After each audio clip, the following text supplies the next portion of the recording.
The negative impact of a taker typically exceeds the positive impact of a giver by a multiple of 2 or 3 to 1. You find that it's pretty easy for one taker to be the bad apple that spoils the barrel. But when you put one giver in an organization, it's not like one good egg will always make a dozen. I've spent a good chunk of time in the past year working with organizations on mechanisms for screening out takers. And I think what's powerful about that is if you can eliminate takers from your organization, then you have givers and matchers. The givers will act more generously because they don't have to be paranoid that takers are out to get them. And the beauty of matchers, which is most people, is that they tend to follow the norm and reciprocate the way that they've been treated. So matchers act like givers in the presence of givers. They're also useful for dealing with, if you have clients, for example, who are takers, matchers will actually fight fire with fire when they have to. So then the question is, how do you screen out takers? And there are a couple ways to think about this. One way to screen out takers is to recognize that they follow a pattern of kissing up, kicking down. If you're a taker, it's quite important to be a good faker when you're dealing with powerful people, because of course you want them to think well of you. But if you've never tried, it turns out to be a lot of work to pretend to care about every person you meet.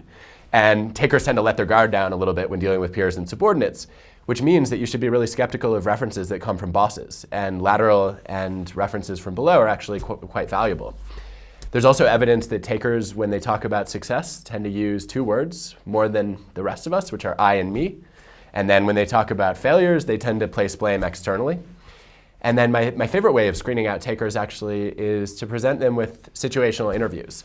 A lot of organizations do behavioral interviews where they're backward looking and asking about your history, what you've accomplished, what challenges you've overcome. And those actually don't turn out to be very effective if you look at the evidence because they suffer from an apples and oranges problem. It's very hard to compare 2 people's work histories. Instead, what you want to do is you want to ask, what would you do in a situation like this? And give everybody the same situation. The problem is, no one wants to admit, I would be a taker here.